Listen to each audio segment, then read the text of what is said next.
තෙරුවන් සරණයි. අපි අදත් මහා සිංහලේ බෞද්ධ ඉතිහාසයේ පරාක්‍රම පරිච්ඡේදයක් සාකච්ඡා කිරීම සඳහා සූදානම් වෙනවා. පරාක්‍රමයි ඒ පරිච්ඡේදය. මහා පරාක්‍රම බාහු රජුරුවන්ගේ මූලික යුගය. තුමන් ගජබා රජුරුවන්ට විරුද්ධව කැරලි මෙහෙවන්නට සේනා සංවිධානය කරපු හැටි. පමණක් නොවේ ඊට අමතරව යුද්ධයක් පවතින රටකට අවශ්‍ය කරන ආර්ථික සංවර්ධනය පවත්වා ගැනීම සඳහා සැලසුම් සකස් කරපු විදිය මේ සියල්ල පිළිබඳ සාකච්ඡාව අපි පවත්වමින් සිටින්නේ. ඒ වගේම ගිය සතියේදී අපි ප්‍රවිෂ්ටියක් ගත්තා වෙනත් කාරණාවකට ඒ මහාවංශයේ තොරතුරු අනුවම මේ දැන් මහාවංශයනේ අපිට තිබෙන එකම ප්‍රධානතම එකම නොවේ ප්‍රධානතම මූලාශ්‍රය. මේ මූලාශ්‍රය අපි පාලි භාෂාවෙන් මේ කියවන්නේ මහාවංශයේ රචනා වෙන්නේ පාලි භාෂිතව.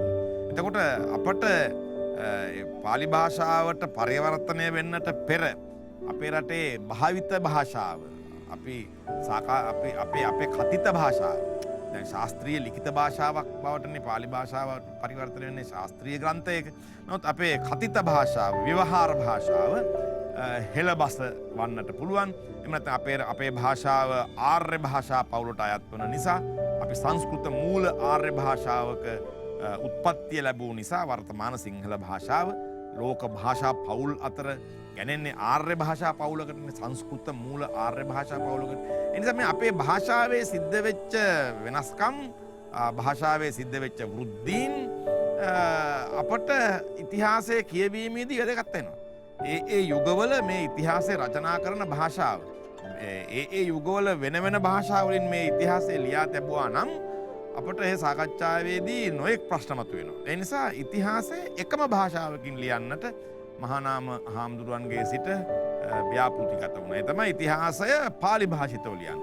පාලි භාෂාව භාවිත භාෂාවක් නොවන නිසා එය විකෘතිකරණයට ලක්වන්නේ නැහැ. වෘද්ධි වන්නේ නැහැ. මොකද එහෙම භාවිත භාෂාවක් තමයි සමාජය ගමන් කරනකොට සමාජයේ ඒ යුග පසු කරන විට ඒ සමාජීය ප්‍රායෝගික භාෂා වෙනස් වෙනවා.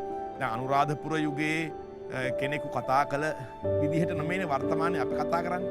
ඒ වගේම තමයි අනුරාධපුර යුගයේ කතා කරපු විදිහට නෙමෙයි පොළොන්නරු යුගයේ කතා කරන්නට ඇති.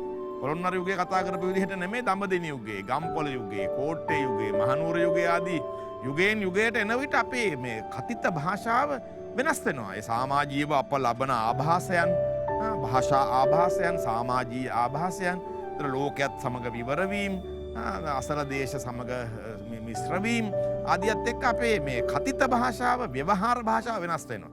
නමුත් එම ව්‍යවහාර භාෂාවක් නොවන ශාස්ත්‍රීය භාෂාවක් වන පාලි භාෂිතව අපේ මහාවංශය රචනා කොට තිබීම හේතු කොටගෙන මහාවංශය අර ටෙක්ස්ට් එකක් මූලාශ්‍රයක් ලෙස ශාස්ත්‍රීයව ඉතිරි වුණා.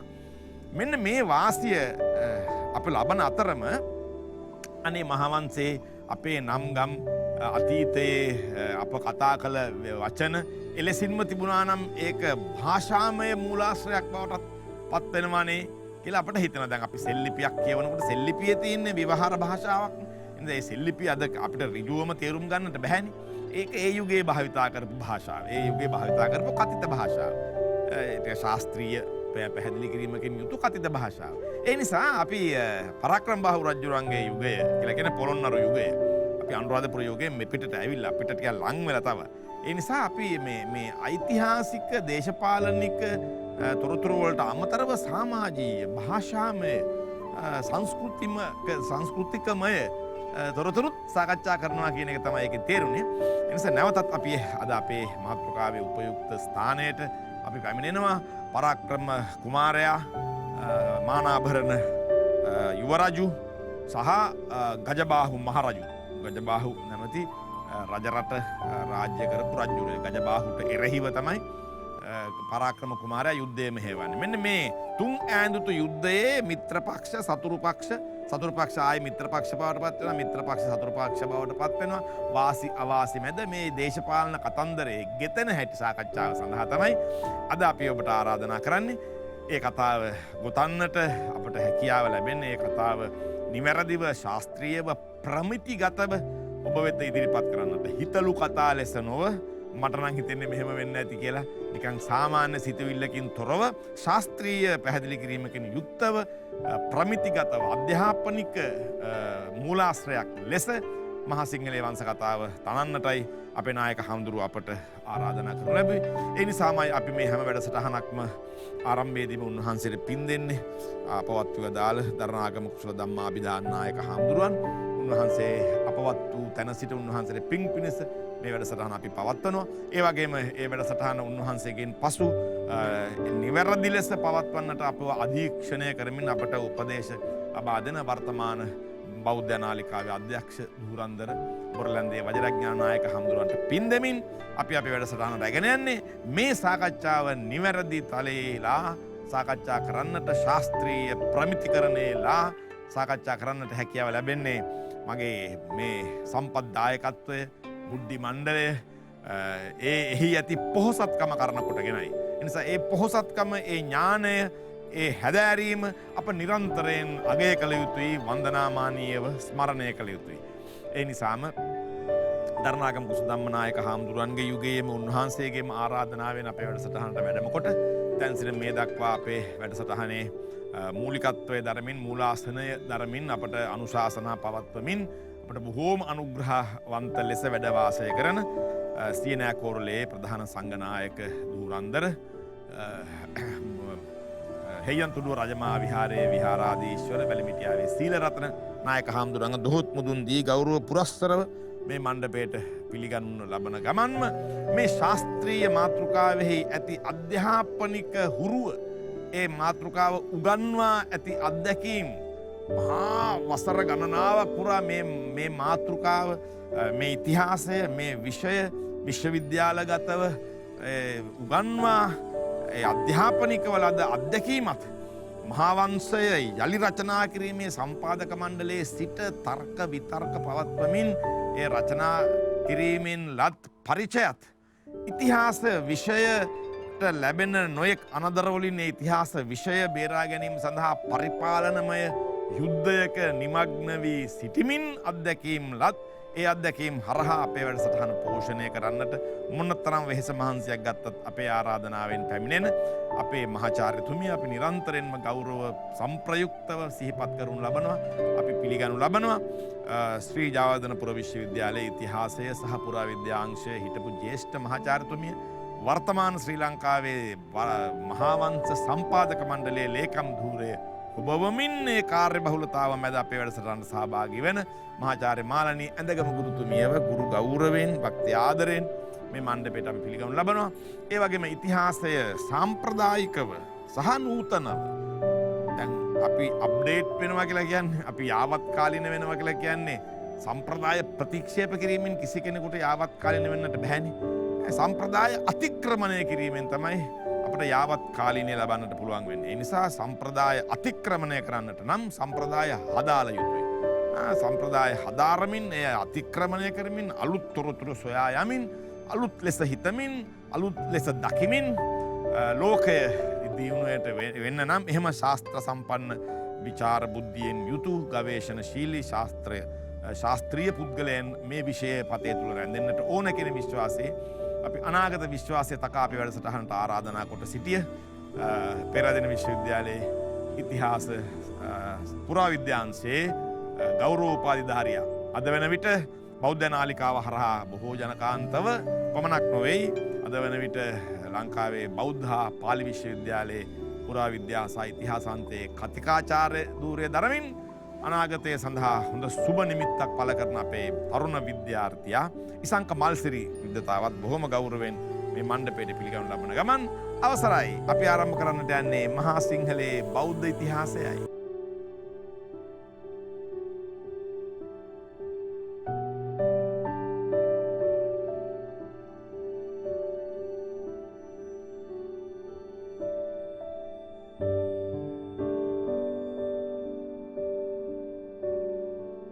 නායක හඳුරන්නේ වහන්සේගෙන් අවසරයක් ඉල්ලනවා අපේ වැඩසටහන මීට සතියකට පෙර අපේ ප්‍රේක්ෂකයින්ට මතක ඇති අපේ වැඩසටහනේ ඉශංක මල්සිරිගේ සාකච්ඡාව ඉවර කරන්නට පෙර තමයි අපේ වැඩසටහන ඉවර වුණේ. ඒ නිසා අපේ නායක හාමුදුරුවන් මේ මහාවංශය ඇසුරෙන් පරාක්‍රම කුමාරයාගේ යුද මෙහෙයුම පිළිබඳ ඉදිරිපත් කරනු ලැබුවා, පැහැදිලි කරනු ලැබුවා. අපේ මහාචාර්යතුමී තවත් ඒට ඌණ පූර්ණය කරමින් තවත් ශාස්ත්‍රීය කරුණු රැසක් හරහා මේ පරාක්‍රම කුමාරයා ගජබාහු රජුරුවන් සමග කළ යුද්ධය පැහැදිලි කරගෙන ගියා. මම ඉශංක මල්සිරිගෙන් ප්‍රශ්නයක් අහලා ඔහුට ඉදිරිපත් කළා.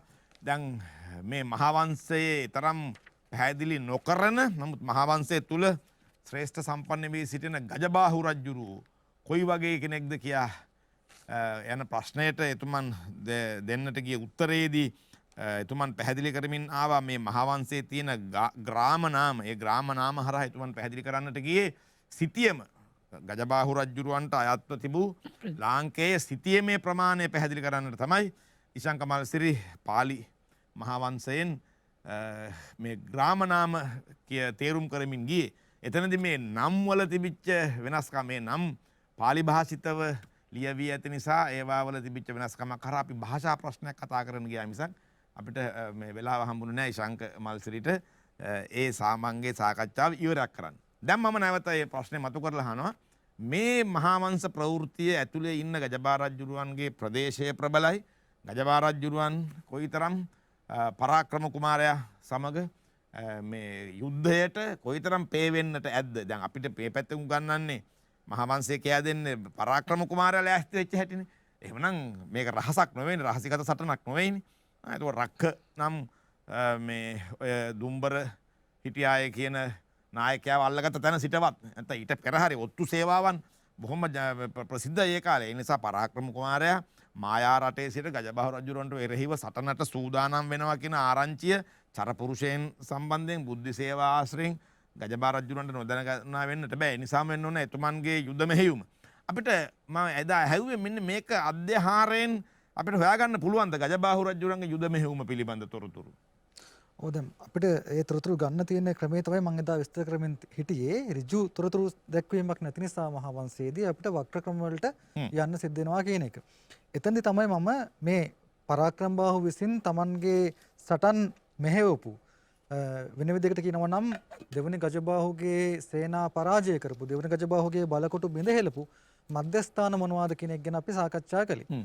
එතනදී අපිට පෙවුණු දේ තමයි ඔහුගේ බලය, දෙවනි ගජබාහුගේ බලය මලය කඳුකරේ උතුරු කොටසේ ඉඳලා අර බටහිර වෙරළේ මුතුපර දක්වාම ව්‍යාප්තලා තිබ්බා. වෙන විදිහකට කියනවා නම් දක්ෂිණ දේශය සහ රෝහණයේ ඉහළ සීමා, උතුරු සීමා කලාපයේ පුරාම තිබුණේ දෙවනි ගජබාහුගේ බලය. ඔහු තමන්ගේ සීමාව, ඒ කියන්නේ විශේෂයෙන්ම කලාවෙන් දකුණු පැත්තට සංක්‍රමණ වුණා කියලා කියන්න තියෙන සාධක අපිට අඩුයි. එහෙම වුණත් අර රජරට දේශ සීමාවේ බලය තහවුරු කරගෙන හිටියා. තහවුරු කරගෙන හිටියා. ඒ නිසා තමයි පරාක්‍රම බාහුවට මේ තරම් අසිරු උනේ දෙවන ගජබා සමග යුද්ධ කරන එක. දැන් අපිට මහාවංශයේ ඍජු ප්‍රකාශනයක් දෙනවා පරාක්‍රම බාහුගේ යුද්ධය සම්බන්ධයෙන්. මොකද්ද මේ යුද්ධෝපයෝගී කෝටිල්ල සත්ත්‍ය යුද්ධන්න වාදිකං කියලා වාක්‍යයක්. ඒතර මේකෙන් මේ කියන්නේ මේ යුද්ධය සඳහා අර කෞටිල්ල විසින් අනුමත කරපු, නිර්දේශ කරපු උපාය උපක්‍රම උපයෝගී කරගත්තා කියලා පරාක්‍රම බාහු. එතකොට දෙවනි ගජබාහු සම්බන්ධයෙන් එහෙම වාක්‍යයක් අපිට දකින්න හම්බ වෙන්නේ නැහැ. නමුත් මේ අනුගමනය කරලා තියෙන ක්‍රියාමාර්ග දිහා බැලුවට පස්සේ අපිට පේනවා දෙවනි ගජබාහු උනත් කෞටිල්‍යගේ අර්ථශාස්ත්‍රයේ දක්වලා තියෙන යම් යම් කරුණු, යම් යම් නිර්ණායක පාවිච්චි කරපු බව ඔහුගේ සටන් වලට. දැන් මොනවද කෞටිල්‍ය Tamanගේ විග්‍රහයේදී දෙන උපදෙස් රජවරුන්ට? එතෙන්දී ඔහු පැහැදිලිව විස්තර කරනවා රජ කෙනෙක් යුද්ධයක් කරනකොට කාලය හා දේශය කියන මෙන්න මේ කාරණා දෙක කෙරෙහි විශේෂ අවධානයක් යොමු කරන්න ඕනේ. ඒ වගේම ආර්ථිකය සහ ධාන්‍ය. තර කාලය, දේශය, ආර්ථිකය නැත්නම් මූල්‍ය සහ ධනය, මේ ධාන්‍ය කියන මෙන්න මේ කරුණු හතර ගැනත් ඊට අමතරව Tamanගේ හමුදාවේ ශක්තිය ගැනත් විශ්වාසය තියන්න ඕනේ රජ කෙනෙක්. ඒ වගේම ඔහු යුද්ධ කරන්න ඕනේ සුදුසු කාලයේදී. සුදුසු කාලය බලන්න ඕනේ. දැන් කෞටිල්ල වඩා ගැඹුරින් විග්‍රහ කරනවා සුදුසු කාලය කියන්නේ මොකද්ද? සමහර ලාවට මේ ඔහු කාලත්‍රයක් යෝජනා කරනවා. යුද්ධයක් කළ යුතු. ඒ තමයි උෂ්ණ කාලය, ඒ වගේම ශීත කාලය සහ වස්සාන කාලය කියලා. මෙන්න මේ කාලත්‍රය තමයි යුද්ධ සඳහා පාවිච්චි කරන්න ඕනේ. ඒතර ඒ එක එක කාලයේදී යුද්ධය සඳහා අනුගමනය කරන්න ඕනේ ක්‍රමවේද පවා වෙනස් කරලා තියෙනවා. දැන් උදාහරණයක් විදිහට කියනවා නම් යුද්ධයේදී කොහොමද ඇත්තු පාවිච්චි කරන්නේ? ඕක කියනවා යම්කිසි කෙනෙකුගේ හමුදාවේ ඇතුන් ප්‍රමාණය බහුලයි නම් එවැනි රජ කෙනෙක් ගිම්හාන කාලයේදී උෂ්ණාධික කාලයේදී යුද්ධයට යන්නේ නැහැ. මක් නිසාද? උෂ්ණාධික කාලයේදී ඇත්තුන්ට බොන්න වතුර නැහැ. ඇත්තුන්ට නාන්න වතුර නැහැ. ඒතර ඇත්තු කියන්නේ ස්වභාවයෙන්ම උෂ්ණාධික සත්තු. ඒ නිසා ඇතුන්ගේ කුෂ්ඨ ඇති වෙනවා. ඇතුන්ගේ තුවාල ඇති වෙනවා. ඒ නිසා යම් හමුදාවක ඇතුන් ප්‍රමාණය බහුලයි නම් ඔහු යුද්ධ කරන්න යන්නේ වස්සාන කාලයේදී. එතකොට යම් කෙනෙක්ගේ භූමි ප්‍රදේශය කාන්තාරයක් නම් ඒ අල්ලගෙන තියෙන කාන්තාරයක් නම් මඩ සහිත අල්ප වැසි සහිත ප්‍රදේශයක් නම් ඒ වගේ තැනක සටන් කරන්න ගන්නේ නැහැ ඇතුන්ව. ඒ වගේ තැන්වල ඔට්ටුවන් බූරුවන් හා අශ්වයන් වගේ සත්තු තමයි පාවිච්චි කරන්න ඕනේ. මෙන්න මේ වගේ නොයෙක් උපදෙස් දීලා තියෙනවා. සතුරු රජ කෙනාට පහර දෙන්න ඕනේ හැමතිස්සෙම ඔහු දුර්වල වෙලා ඉන්නකොට. ඔහු ප්‍රබල වෙලා ඉන්නකොට නෙවෙයි. ඇතම් වෙලාවට ඔහුගේ තමන්ගේ ශක්තිය පිළිබඳ තමන්ගේ ශක්තිය දුර්වල වුණත් තමන් ප්‍රබල රජ කෙනෙක් කියන මතයේ සතුරා ගාවට යන විදිහට චරපුරුෂයන්ව දාන්න ඕනේ කියලා කියනවා. එහෙම උපාය උපක්‍රම පාවිච්චි කරන්න ඕනේ කියලා කියනවා. ඉතින් අපිට පේනවා ගජබාහු පවා සමහර අවස්ථාවලදී යුද්ධ කරලා ඒ යුද්ධය අසාර්ථකයි කියලා දැනගත්ත අවස්ථාවලදී ඔහු පාවිච්චි කරනවා මේ සාමය. එක අවස්ථාවකදී පරාක්‍රම බාහු ළඟට යවනවා දූතයන්ව පවා. ඒ කියන්නේ සමගි සන්දානයක් සඳහා. ඔහුට පඳුරු යවනවා දෙවනි ගජබාහු. අර කෞටිල්‍ය විස්තර කරපු මේ සාමදාන බෙහෙද දණ්ඩ කියන හතරෙන් මේ පළවෙනි එක සාමය. හැබැයි මේ සාමයට ඔහු යොමු වෙන්නේ ඇත්තෙන්ම ඔහුට සාමයක් අවශ්‍ය වුන නිසා නෙවෙයි. එතනදී ඔහු යොමු වෙන්නේ මේ තමන්ගේ රාජ්‍ය බේරා ගැනීමට තියෙන අවශ්‍යතාවය නිසා. නමුත් ඒක අසාර්ථක වෙනවා. දැන් ඔහු සහයෝගය ලබා ගන්නවා රුහුණෙන්. ඒ කියන්නේ දෙවෙනි මානාභරණකින්. දැන් දෙවෙනි මානාභරණ රුහුණේ හිටියට ඔහු දන්නවා පරාක්‍රම බාහුගේ මේ බලව්‍යාප්තිය තමන්ටත් හානියක් වෙනවා අවසානයේදී. ඇයි ඊළඟට යා අවධානය යොමු කරන්නේ රුහුණට. ඒ නිසා තමයි දෙවෙනි මානාභරණ ගජබාහු සමග මිත්‍ර සම්බන්ධයක් ඇති කරගන්නේ දෙවෙනි ගජබාහුත් එක්ක. ඒතර බලන්න ගජබාහු අනුගමනය කරන ක්‍රියාමාර්ගය පරාක්‍රම බාහු මැද්දේ ඉන්නේ. උතුරෙන් ඉන්නවා ගජබාහු දෙවෙනි ගජබාහු, දකුණෙන් ඉන්නවා දෙවෙනි මානාභරණ. කෞටිල්‍ය කියනවා ඔබට සතුරෙක් ඉන්නවා නම් ඔබ කල යුත්තේ ඒ සතුරාගේ අසල්වැසියා සමග මිත්‍ර වීමයි කියලා. එතකොට දෙවෙනි ගජබාහු අනුගමනය කරපු උපක්‍රමය කියලා පේන්නේ සතුරාට අල්ලපුවත් තමන්ට නතු කරගෙන සතුරාව මැදි කරනවා. එතකොට සතුරාට දෙපැත්තකින් පහර එල්ල කරන්න පුළුවන්. රජරට පැත්තෙන් සහ රෝහණේ පැත්තෙන්. නමුත් අවාසනාවකට දෙවෙනි ගජබාහුට හැකියාවක් ලැබෙන්නේ අර මීට පෙර කිස්සිරි මේක සිරිවල්ලභාදීන් සමග තමන් කරපු සටන් වලදී දැක්වූ දක්ෂතාවය පෙන්වන්න හැකියාවක් ලැබෙන්නේ නැහැ. ඊටාම සීමිත අවස්ථාවකදී පමණයි දෙවෙනි ගජබාහුගේ සේනා ජයග්‍රහණය ලබන්නේ. අර මං කලින් කිව්ව මන්නාරම් මුහුදේ වෙච්ච සටන මුල් අවස්ථාවේදී පරාක්‍රම බාහුට යම් හානියක් සිද්ධ වෙනවා. හැබැයි මහාවංශය අපිට ඒක කියන්නේ. මහාවංශය අපිට කියන්නේ. මහාවංශය කියන්නේ මන්නාරම් මුහුදේ වෙච්ච සටනේදී තවත් ජයග්‍රහණයක් ලැබුණු සඳහා ආධාරක හමුදාවක් යවපු බව. එහෙම යවන්න ඕන උනේ මුලින් කළ සටනේදී ප්‍රබල ජයග්‍රහණයක් ලබන්න පරාක්‍රම බාහුට නොහැකි වෙච්ච නිසා. මේ වගේ අවස්ථා දෙකක් හෝ තුනක් තමයි තියෙන්නේ දෙවෙනි ගජබාහුට යම් ආකාරයක සතුරුදායක තත්වයක් ඇති කරගන්න පුළුවන් වෙච්ච. ඒ නිසා ඔහුට නොහැකි වෙච්ච නිසා ඔහුගේ බලය අත්පත් කරගන්න මානාභරණ තීරණය කරගන්නවා. දැන් දෙවෙනි ගජබාහුට සහාය දීම ඒ තරම් ඵල සහිත ක්‍රියාවක් නෙවෙයි, වඩා සුදුසු වෙන්නේ පරාක්‍රම බාහුට සහාය දීමයි කියලා. ඒ වෙලාවේදී ඔහු දෙවෙනි ගජබාහුට විරුද්ධ වීම නිසා දෙවෙනි ගජබාහුට අමතර සතුරෙක් නිර්මාණය වෙනවා. ඒ නිසා ඔහුට සිද්ධ වෙනවා දැන් පැති දෙකකින් මුහුණ දෙන්න සතුරන්ට. කාලයක් Tamanගේ මිත්‍ර පාක්ෂිකව හිටිය කණ්ඩායම දැන් සතුරන් වෙලා ඉන්නවා. ඒ නිසා මෙන්න මේ හේතු නිසායි අපිට පේන්නේ දෙවෙනි ගජබාහු පිළිබඳ මහාවංශයේ තොරතුරු අඩුවෙන් දැක්ුණා වුණත් ඔහු ඉතා ප්‍රබල පාලකෙක්. විශාල සේනා සංවිධානයක් සහිත වුණු පාලකෙක්. මේ අවසන් සටනේදී පවා බරපතල පරාජයක් ලබලා තමන්ගේ දේශ සීමාව අතික්‍රමණය කරමින් පරාක්‍රම බාහුව ඇතුළු වුණාට පස්සෙත් දෙවනි ගජබාහු ප්‍රබල හමුදාවක් හදනවා. ඒක මහාවංශයෙන්ම කියනවා. ඉතා ප්‍රබල හමුදාවක් ඉතා කෙටි කාලෙකින් නිර්මාණය කරනවා. විශාල ඇත් හමුදාවක් සහිත මේ හමුදාවක් හදලා නැවතත් පරාක්‍රම බාහුව සමග සටන් කරනවා. අවසාන මොහොත දක්වා දෙවනි ගජබාහුව සටන අත්හැරියේ නැහැ. නමුත් අර පරාක්‍රම බාහුවගේ මහින්ද කියන සෙනවියා අනුරාධපුරය ආක්‍රමණය කරන්න ගියා. අනුරාධපුරේ බලය අල්ල ගන්න ගියා. ඒ වෙලාවේ පවා දෙවනි ගජබාහු සේනාවක් යවලා තුන් පැත්තකින් වට කරනවා. අනුරාධපුර නගරය කොච්චරද කියනවනම් මහින්ද ප්‍රබල ඇමතියෙක්. ඔහු සිර වෙනවා ඇතුල් නුවරට.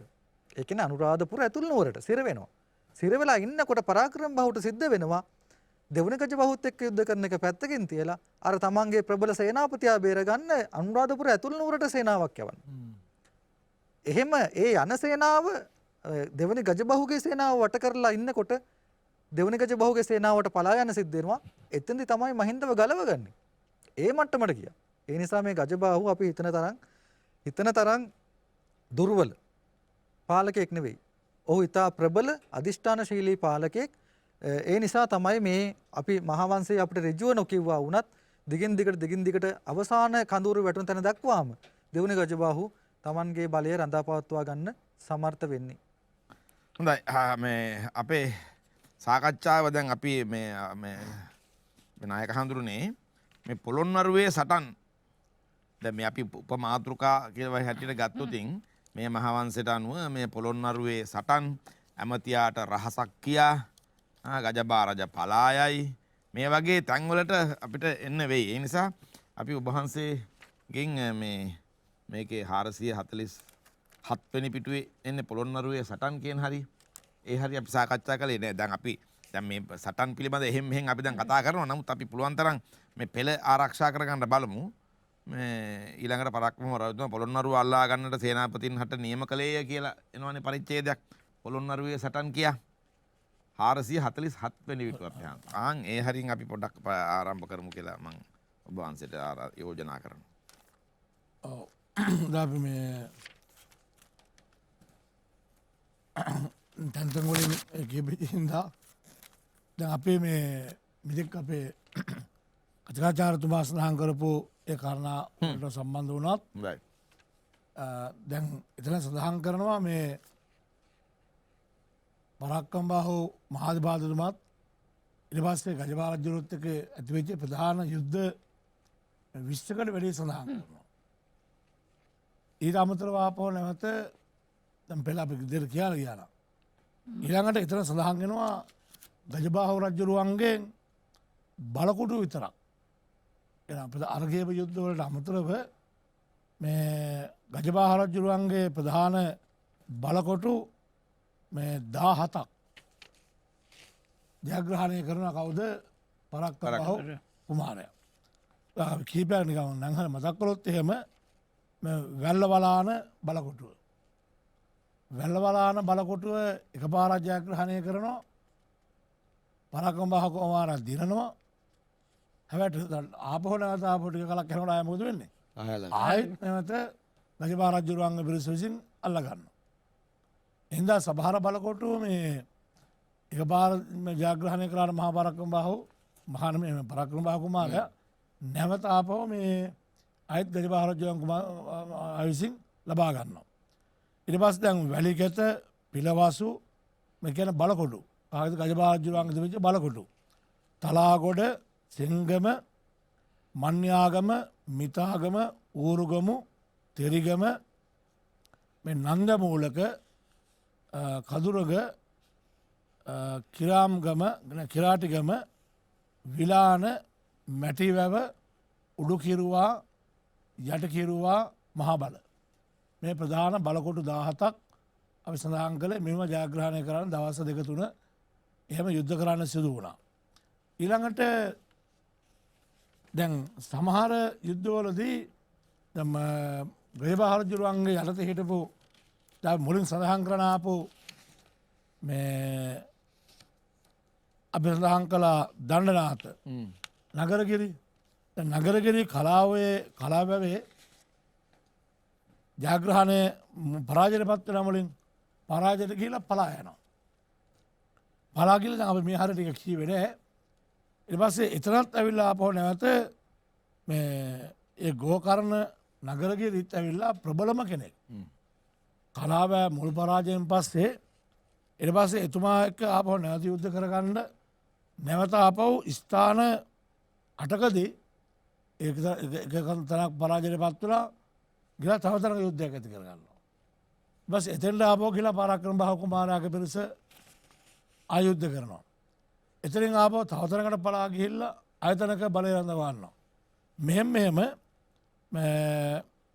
ඒ ගෝකරණ නගරගිරි පිළිවෙට්ටික කියන පිළිපිටිවලත් සාල්ලක තටවාපි එවාගේම තලක්‍රියාගම ජම්බකොල වාජරවාපි නන්දිවාපි ඉට පස්සේ මේ පල්ලිකවාපි කල්ල හල්ලිකය මෙවාගම ස්ථාන අටක් විතර ඒකදාසයෝචිත වලම මේ වගේ තැන්තැන්වලට කියලා යුද්ධ කළ තමයි බොහොම අමාරුවෙන් යුත්තව අවසානයේදී මේ පරාක්‍රම බාහු කුමාරයා ජයග්‍රහණය කරන්න.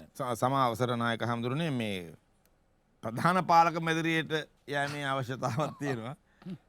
ඒ නිසා ඔබවහන්සේගේ පැහැදිලි කිරීම අපි ප්‍රධාන පාලක මැදිරියට ගොඩවැදී අවුදින් නැවත පවත්වනවා කියලා අපි යෝජනා කරනවා.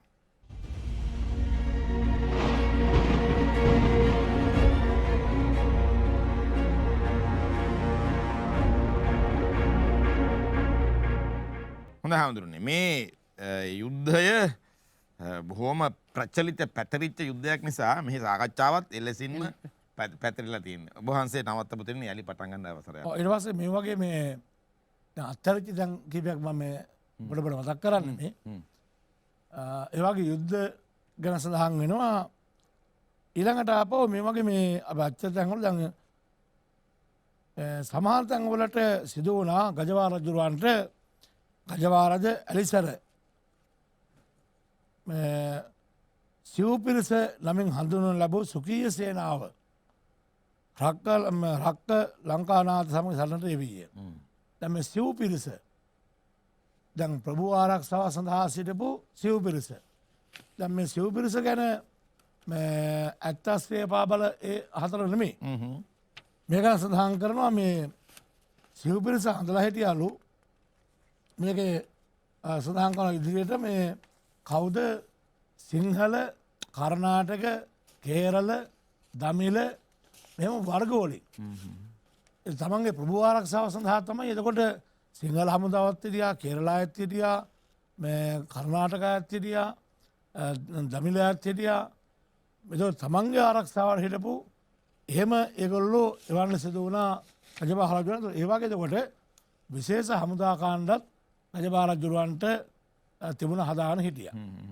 ඊළඟට ආපහු නැවත දැන් ඔය කලා ඔය අර කියපු මේ ගිරිබාරට ආක්‍රමණය කිරීමේදී දේව සෙල්මියා සමග යුද්ධ කරන වෙලාවේදී ඒක ඉතාම ලස්සන අදහසක් කියන මේ අතර රජුගේ නියමය පරිදි කලා ඔය හරහා ඇත් අස්ත්‍රිය පාබල යන සේනාවට ගමන් කළ හැකි 200 රියනක් දිග 20 රියනක් පළල පාලමක් ලීයෙන් කරවීය.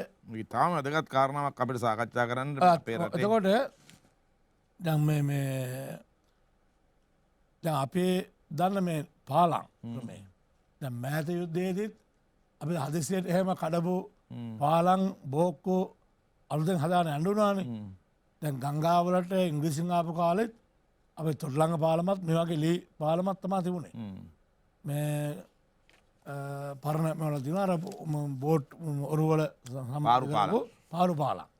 එතකොට මේ වගේ මේක දැන් දිග කියනවා කොච්චරද 200 රියනක් දිග. අඩි වල 300කට වැඩිනේ. පළල ඇවිල්ලා මේ 20 රියන. ඒ කියන්නේ අඩි වලින් නම් අඩි 30කට එහා පළලයි. ඒකෙන් යන්න පුළුවන් වුණා ඇත්තුන්ට අශ්වයන්ට රිය පාබල හැමෝටම. දැන් මේ වගේ එතකොට යුද්ධවලදී තාවකාලිකව හදාගත්ත මේ ඒ වගේ පාලම් ඒවා හදාගෙන යුද්ධ කරලා තියෙනවා.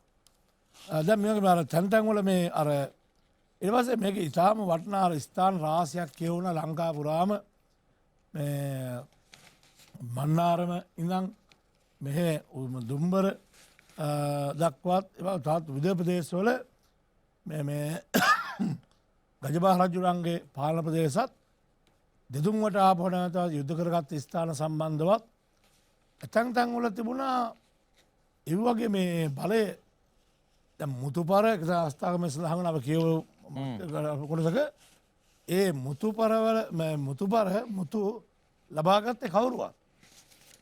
පස පරාක්‍රමමාරයාගේ සේනාවක් කියලා අල්ලගෙන ඒ සේනාපති අල්ලගෙන අන්තිමයට ඒකල වස්තුවත් සේනාපතිත් ඒ මුතුත් පව් රජුරුවන්ට ලබාදන ජබ රජුරුවන්ට හම්මෙන්න්න ඇවා රකුම්බා කුමාරට හම්මෙන්ින් ඇතුව කීප තමයි එහෙම තාපිරිසක් එතකොට වෙනම ඒවගේ බලපරාක්‍රමය ජගන මලයරාජ එත් එහෙමනි මලේ තවසහන් කලය කෙනෙ කර මේ විදේශීය කෙනෙක් තොර එහෙම පොඩිපොඩි තැන්ගුල වෙනම ස්වයම්පාලනත් වලට උත්සාගත් අවස්ථත් අපට ඒ අතර තුළ තිබුණා. ඒවගේ මෙතන අපට මේ කියවච්චි ලංගම්වල මහා පරක්නම් බහරජතුමා වෙනුවෙන් යුද්ධ කරපු ලස්සන නම්ගම් ගොඩත්තින සේනාපතිවරු ඇමතිවරු නංගම් ගොඩා. ගජභාරජුරුව සම්බන්ධවත් ජිවිහිමියෙන් කැපවුණු සේනාපතිවරු ඇමතිවරුන්ගේ නංගම් රාසියක් එකතු කොළ බැලුවොත් එහෙම තියෙනවා. මගන ඒවා ඉදිරියට වඩිනවා දිවිහිමියෙන් තමන්ගේ රජතුමා වෙනුවෙන් එහෙම සේවය කරපු එයාගේ නම්ගොම් එකතු කරන කෙනකොට එමතන් දැනගන්න කෙනකොට බොහොම වටිනවා. මේ ඉදිවාගේ අත්‍යරච කොට උතුමස් නාංකරප කොටස අපි ගියේ නෑ. එහෙනම් ඊට පෙර අපේ නායක හඳුරන්නේ මම මේ කියන්නේ ලැබෙන උපදෙසක් කොයිතරම් ගෞරවාන්විතව පිළිපදින්න ඕනද විශේෂයෙන්ම භික්ෂුන් වහන්සේ නමකගෙන්. දැන් අපේ නායක හාමුදුරුව අපවත් වෙලා නායක හාමුදුරුව මේ මහාවංශයේ අනුපිළිවෙලට මේ සාකච්ඡාව ගෙන යන්නටයි අපට උපදෙස් දුන්නානේ. දැන් මේක දිග වැඩි නිසා අපි මම උත්සාහ කළා සැකවින් කතා කරන්න. එතකොට පැටලෙනවා අපේ මහජ. ඒ නිසා අපේ නායක හඳුනන නැවත පින් දෙමින් උන්වහන්සේ ස්මරණය කරමින් කියනවා ඊට පස්සේ අපි මහාවංශයේ ඒ පිළිවෙලටම අපේ කරගෙන යන පිළිවෙලටම සාකච්ඡා ගෙන යන්නට ඕනේ. එතනට එන්නට පෙර මහාචාර්යතුමී අපිට දැන් මේ ඉශංක මල්සිරිගේ පැහැදිලි කිරීමත් නායක හඳුනන්ගේ යලි ප්‍රතිපැහැදිලි කිරීමත් අතර මේ කලාපය පිළිබඳ ඔබතුමියගේ කියවීම කොයි ආකාරයෙන්ද අපි එක්කව කරගන්නේ? දැන් ඒ කලාපය පිළිබඳව ඇත්තටම අපිට ඒ ගොඩාක් විස්තර අපිට පොත කියවන්න ගියොත් හුඟක් විස්තර තියෙනවා කියන තත්ත්වය මගහැරලා දැන් අපි හුඟක් ස්ථාන ගැන කිව්වනේ. ඒ නිසා මේ පරාක්‍රමබාහු කුමාරයා සටන ගෙන ගියේ මාර්ගය ගැන කියා ගන්න පුළුවන් නම් අපිට යහපත අපිට මේකෙන් මම හිතන්නේ අපිට ටිකක් කෙටි කරගෙන චිත්‍රයක් හදාගන්න යන්න පුළුවන්.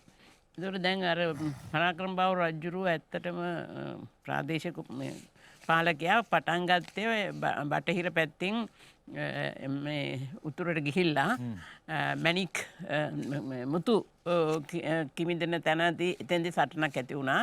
ඒකෙදී ඉස්සෙල්ලා පරාද වුණා. ඊට පස්සේ නැවත ආධාර ලබාගෙන ඒ සටන ජයගත්තා. ජයගැරගෙන ඒ පාර්ගයෙන් තමයි පොළොන්නරුවට යන්න ගියේ. ඒ පාරෙන් පොළොන්නරුවට යන්න ගියාපුවම කලාවැව තිබුණා මේ ගජබාහු රජුරුවන්ගේ ලොකු බලකොටුවක්. ඒ බලකොටුවේදී පරාක්‍රමබාහු පරාජයට පත් වුණා. අපි දැන් අච්චර මේ මහාමන්ත්‍රී ඉස්සර කරනවා අපි කියනවා අර විදියට සංවිධානය මේ විදියට සංවිධානය කියලා යුද්ධ 2-3යි කරේ ඊළඟ අවස්ථාව වෙනකොට පරාක්‍රමබාහු පරාදයි. ඒක නිසා පරාක්‍රමබාහුගේ ගමන් මඟ ඊළඟට වෙනස් කරා.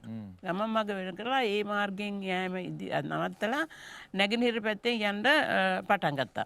ඒ නැගෙනහිර පැත්තෙන් යන්න පටන් ගත්තාපුවාම එයාට සිද්ධ වුණා නැගෙනහිර ප්‍රදේශයේ එතකොට බලකොටු තිබුණේ නැහැ. පරාක්‍රමබාහු රජුරන්ගේ බලකොටු තිබුණේ නැහැ. පරාක්‍රමබාහු රජුරන්ට සිද්ධ වුණා ඒ ප්‍රදේශයේ බලකොටු ආරම්භ කරලා ඒ දෙදීසීමාවේ බලකොටු ආරම්භ කරලා සටන මෙහෙවන්න. එතකොට ඒ සටන ගෙන ගිය වෙලාවේ තමයි එහෙම සටන් කීපයක් කරලා ඉවර වෙනකොට මේ ගජබාහු රජුරුවන්ගේ දේශ සීමාවට ළඟා වෙන්න පුළුවන් වුණා. ඒ දේශ සීමාවට ළඟා වෙන්න පුළුවන් වෙනකොට වෙන අවස්ථාව වෙනකොට ගජබාහු රජුරුවෝයි කවුද මානාභරණයි. ඒ අතර මිත්‍රත්වයක් තිබුණා. නමුත් දැන් පරාක්‍රමබාහු රජුරුව මේ දොරටුවට ඇවිදින් ඉන්න නිසා මානාභරණ අනිත් පැත්ත ගහලා මේ පරාක්‍රමබාහු රජුරුව එකතු වුණා. එකතු වුණු නිසා ගජබාහු රජුරවන්ට ඇත්තටම අර ගොඩනගා ගන්න තිබුණු ශක්තිය ගොඩනගා ගන්න තිබුණු ශක්තිය තිබුණේ අර මිත්‍රත්වයත් එක්ක තමයි. ඒ මිත්‍රත්වයත් එක්ක බලකොටු ශක්තිමත් කරගෙන තිබුණු තත්ත්වය පරාක්‍රම ගජබාහු රජුරවන්ට නැති වුණා. ගජබාහු රජුරවන්ට නැති වුණාට විතරක් නෙවෙයි ඊළඟට කරපු සටනෙන් ගජබාහු රජුරෝ සම්පූර්ණයෙන් පරාජයට පත් වෙනවා. සම්පූර්ණයෙන් පරාජයට පත් වුණාම තමයි ගජබාහු රජුරෝ මාලිගාවට වෙලා දොර වහගෙන දොර අගුල් දාගෙන ඉන්නේ. දොර අගුල් දාගෙන ඉන්නකොට පරාක්‍රමබාහු රජුරෝ උපදෙස් දෙනවා යාගේ සේනාවට රජුරවන්ට කරදර කරන්න එපා කියලා. රජුරවන්ට කරදර කරලා රාජ්‍ය ආරක්ෂා කරගන්න යාට ඇඳුම් දීලා එහෙම රජයා රැක බලා ගන්න ඕන කියලා. එහෙම කිව්වොත් අර රජුරවන්ගේ හමුදාව පරාක්‍රමබාහු රජුරවන්ගේ හමුදාව ඒක අහන්නේ නැහැ. විශ්වාස කර කියන්නේ යාට කැවුම්කන් දෙන්නේ නැහැ. එහුම්කන් දෙන්නේ නැති හින්දා ජනතාව කුපිත වෙනවා. කොල්ල කනවා කොල්ල කරවා පෙළපාලි යනවා සින්දු කියනවා පාට් එහෙම උත්සව පවත්වනවා දැන් ජයග්‍රහණය සමරන්න. එතකොට දැන් ඒකට පරාක්‍රමබාහු කුමාරයා කැමති වුණේ නැහැ ඇත්තටම. ඒක නිසා මොකද වුණේ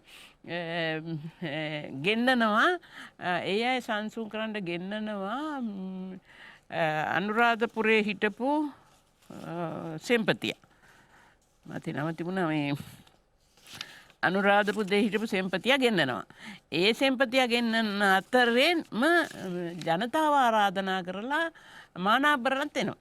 දැන් පරාක්‍රමබාහුගේ පරාක්‍රමබාහු කුමාරගේ සෙම්පතියා පොළොන්නරුවට එන වෙලාව වෙනකොට මානාභරණත් ඇවිල්ලා. ඒ දෙන්න අතර යුද්ධයක්. ඒ හමුදා දෙක අතර යුද්ධයක් ඇති වෙනවා.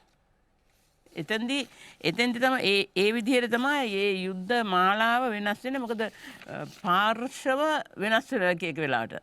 මැද හිටපු මානාභරණ විටක පරාක්‍රම කුමාරයාගේ පැත්තටත් විටක ගජබාහු රජුගේ පැත්තටත් මගේ මිත්‍රශීලීත්වය මාරු කරනවා. දැන් මානාභරණ ඒ විදිහට පොළොන්නරුව ඇත්තට මානාභරණ අතර පත් වෙනවා. අර එවපු පරාක්‍රමබාහු එවපු සෙන්පතියාට බැරි වුණා මේ මානාභරණ පරාජය කරන්න. ඒ නිසා මානාභරණ පොළොන්නරුව අල්ල ගන්නවා. දැන් මානාභරණ පොළොන්නරුව අල්ල ගන්නකොට මේ පරාක්‍රමබාහු කුමාරයා දැන් පසුබාලා ඉන්න වෙලා තිබුණේ.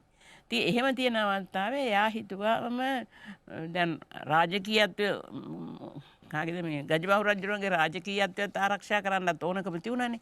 නමුත් දැන් හිතුවා දැන් මානාභරණයි දෙන්න එකට එකතුලා මේක පොළොන්නරුව බේරගන්න පුළුවන් කියලා. නමුත් මානාභරණගේ උපක්‍රමය වුණේ ඒක නෙවෙයි. මානාභරණ ඕනකම කොහොම හරි පොළොන්නරුව රජකම ගන්න. ඒ නිසා ගජබාහු පැත්තකින් තියලා ඉවරලා ගජබාහු ස්ථිර භාරය වගේ තියාගෙන ඉඳලා උපක්‍රමශීලීව යාට කෑම්බීම එහෙම දෙන්නේ නැතුව සාගින්නේ තියලා මරන්න වගේ උපක්‍රමය කරලා මානාභරණට ඕන වුණේ පොළොන්නරුව රාජ්‍යය අල්ලගන්න. ඒතකොට දැන් සටන බොහොම තුන්කොන් සටන බවට පත් වෙනවා. මොකද පරාක්‍රමබාහු ගජබාහුට හැබැයි එළියට එන්න දෙන්නේ නැහැ.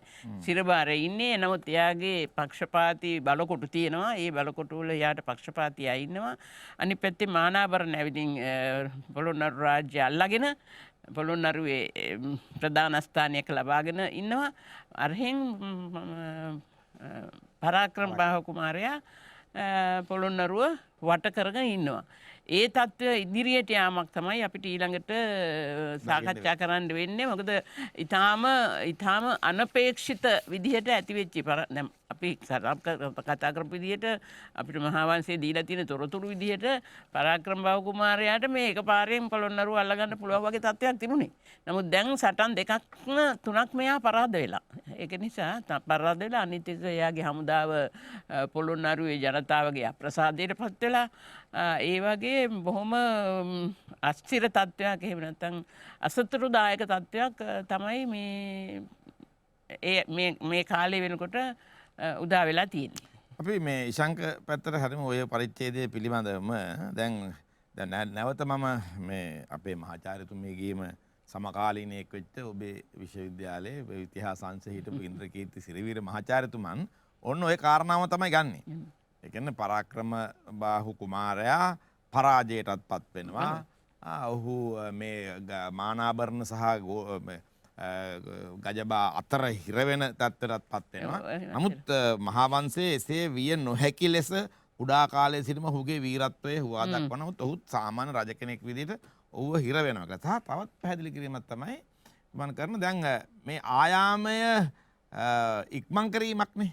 දැන් සාමාන්‍ය අපේ තිබිච්ච ආයාම ක්‍රමයට අනුව එහෙමනම් ගජබාහුවට පස්සේ යුව රජු බවට පත් වෙච්ච මානාභරණ රජ වෙන්න ඕනේ.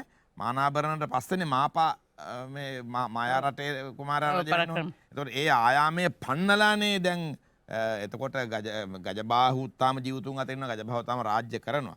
ගජබාහුගේ මරණයෙන් පස්සේ මානාභරණටත් පස්සේනේ එන පරාක්‍රම කුමාරයාට රාජ්‍යත්වය හිමින් ඒ තිබෙන ස්වභාවික ආයාම ක්‍රමය කන පිට පෙරලමින් ඔහු මේ යුද්ධවාදීව මේ ක්‍රියාත්මක කරන විශාල ජනසංඛ්‍යාවක් මිය යනවා. ස්වරාජ්‍යයේ තමන්ගේ රටේම ජනතාව මිය යනවා.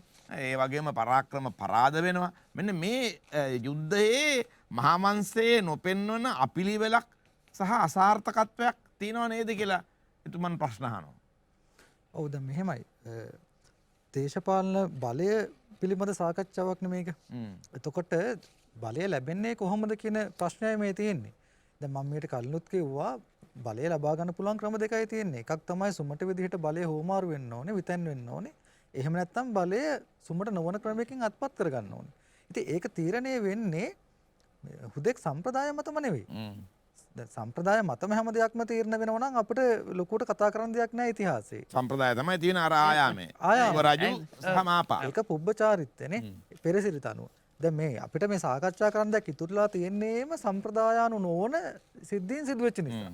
ඒතර ඒක පුද්ගල සාධකයේ මතයි තීරණය වෙන්නේ. දැන් අපිට පරාක්‍රම බාහු කියන පුද්ගල සාධකයේ උඩ පරාක්‍රම බාහුගේ තියෙන පෞරුෂය උඩ. ඉතින් ඔහුට අවශ්‍ය වෙනවා අර Tamanගේ පියාට ඉෂ්ට කරගන්න බැරි වෙච්ච හේන එක පැත්තකින්. එක පැත්තකින් ඔහුගේ සුළු පියවරුන්ට කිසිරි මේක සිරිවල්ලබාදී Tamanගේ සුළු පියවරුන්ට ඉෂ්ට කරගන්න බැරි වෙච්ච හීනය ඉෂ්ට කරගන්න. එතකොට ඇත්තටම මේ රජරට හිටපු දෙවනි ගජබා සහ ඔහුට පෙර හිටිය අයත් එක්ක ප්‍රශ්න ඇති කරගත්තේ පරාක්‍රම බහුටත් කලින්. පරාක්‍රම බහුටත් කලින් අර මේ සහෝදර තුන්දෙනා මානාභරණ කිස්රිමේක සහ සිරිවල්ලබ. ඔව් ඔවුන් තමයි අර රජරට හිටපු මේ ගජබහුගේ පියා විසින් Tamanගේ වංශයේ කිලිටි කළ අය ඔහුගෙන් බලය අත්පත් කරගතුයි කියන මේ ආකල්පේ ඉඳලා ඒ උත්සාහයෙන් මුලින් දැරුවේ. නමුත් ඔවුන්ට හැකියාවක් ලැබුණ නැහැ ඒ බලය අත්පත් කරගන්න. ඔවුන්ගේ අසාර්ථක වීමෙන් පස්සේ නැවතත් ඒ හීනිය සාර්ථක කරගන්න පුළුවන් කෙනෙක් විදිහට බිහි වෙන්නේ පරාක්‍රම බහු. ඒ නිසා තමයි මේ පරාක්‍රම බහු හැමෝගෙම ප්‍රාර්ථනා විදිහට අපිට මහාවංශයෙන් උලුප්පා දක්වන්නේ. ඉතින් ඇත්තටම ඒ වගේ පෞරුෂයක්, ඒ වගේ විජිගීෂක ස්වභාවයක් පරාක්‍රම බහු සතුව තිබුණා. හදිසියෙවත් පරාක්‍රම බහු ඔය කියන පෞරුෂයකින් තොර වුණා නම් අපිට මේ කියන විදිහේ විස්තරවත් මේ කියන විදිහේ පරිච්ඡේද ගණනාවක්වත් දකින්න හම්බ වෙන්නේ නැහැ මහාවංශය තුල. ඒ නිසා ඒක අපි සලකා බලන්න වෙන්නේ පුද්ගල සාධකයේ උඩයි. එහෙමද? දැන් සාමාන්‍ය ඉතිහාසය සම්බන්ධයෙන් තියෙන ගැඹුරු විචාරයක්නේ ඉතිහාසය වනාහි ජයග්‍රාහකයාගේ වාර්තාවයි කියන එක.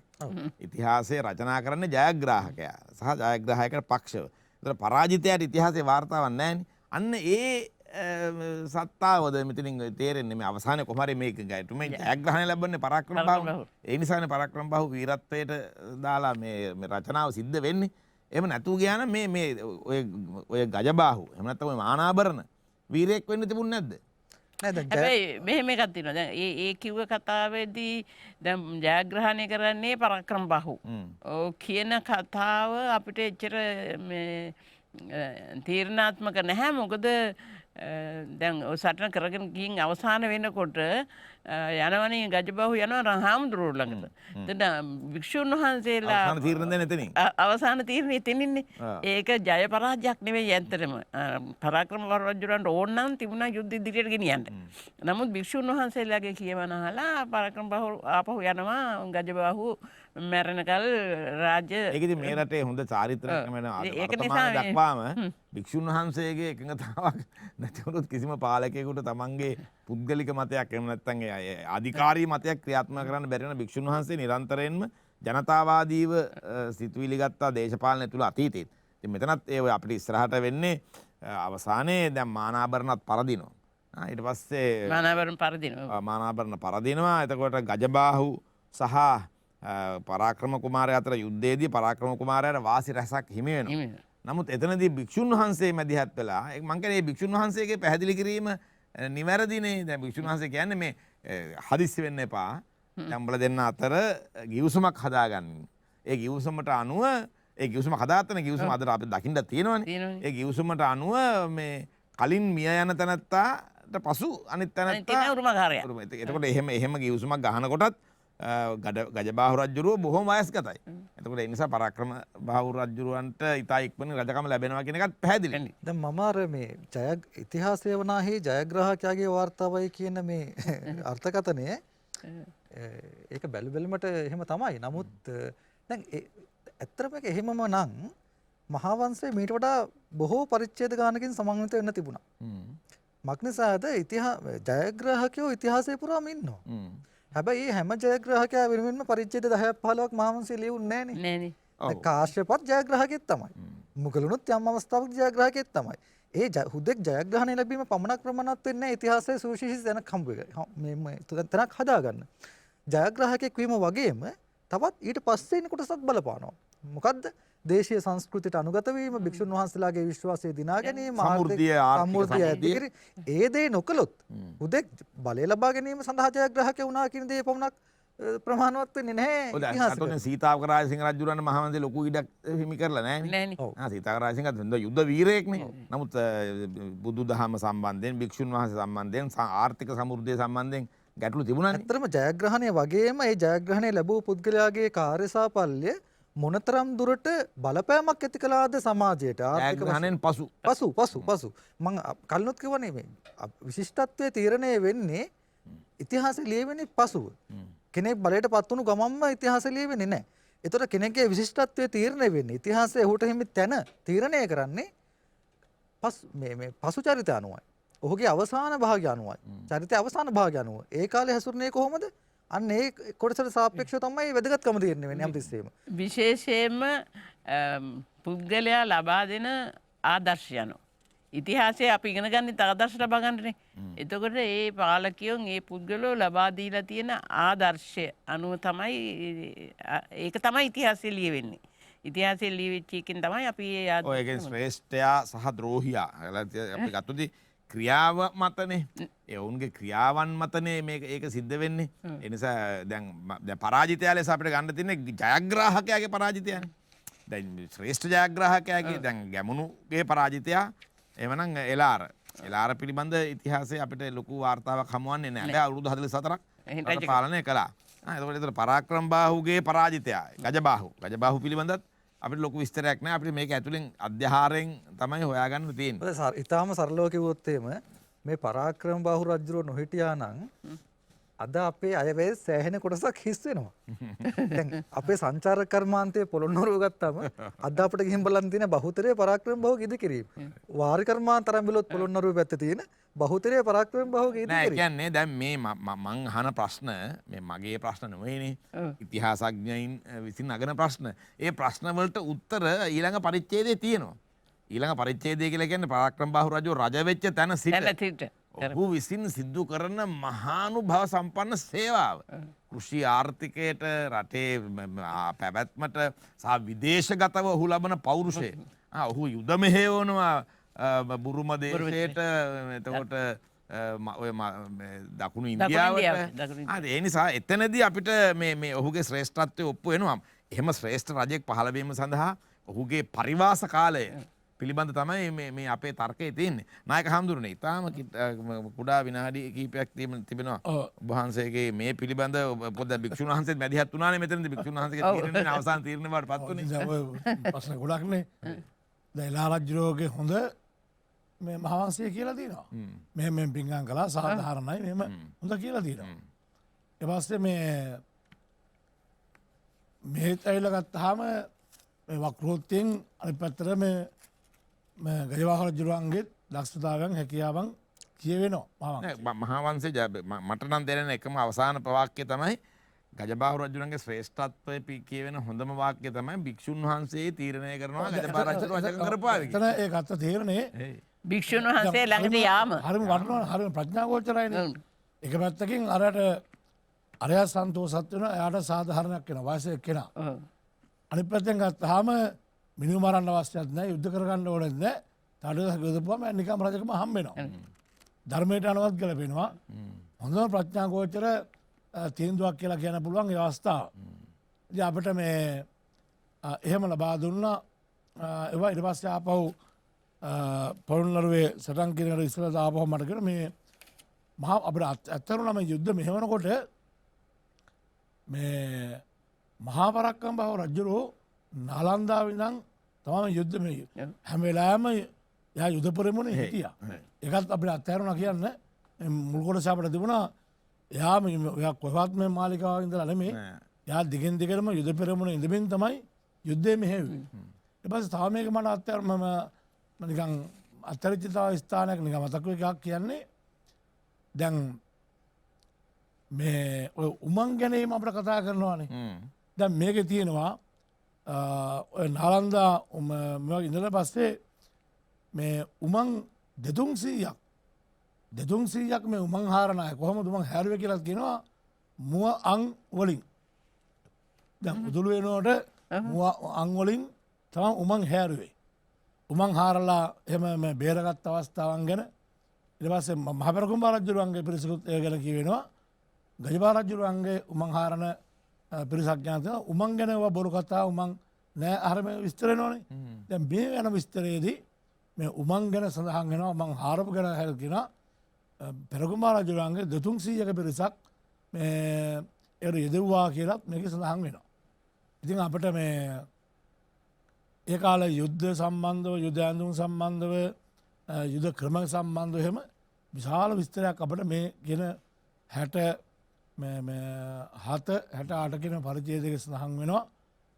ඒක මම හිතන්නේ මේ වෙන කවුරුවත් මෙච්චර ලොකු විස්තරයක් සඳහන් වෙන යුද්ධ සම්බන්ධව තොරතුරු ගොඩක්ම නෑ යුද්ධය ස්ථාන සම්බන්ධව එහෙම නැත්නම් කඳවුරු යුද්ධ සිතියම පිළිබඳ ඔව් හොඳයි. දැන් එහෙමනම් අපට ලබන සතියේ සිට මේ පරාක්‍රමබාහු රජුරුවන්ගේ රාජ්‍යත්වය සහය රාජ්‍යත්වයේ තුල එතුමන් ක්‍රියාත්මක වෙච්ච හැටි එතුමන්ට රාජ්‍යත්වයේ තුලම මුහුණ දෙන්න සිද්ධ වෙච්ච අභියෝග ආර්ථික අභියෝග දේශපාලනික අභියෝග ආරක්ෂණ අභියෝග මේ සියල්ල පිළිබඳ හොඳ සාකච්ඡාවක් පවත්වන්නට මූලික පදනම අපි සකස් කරගත්තා.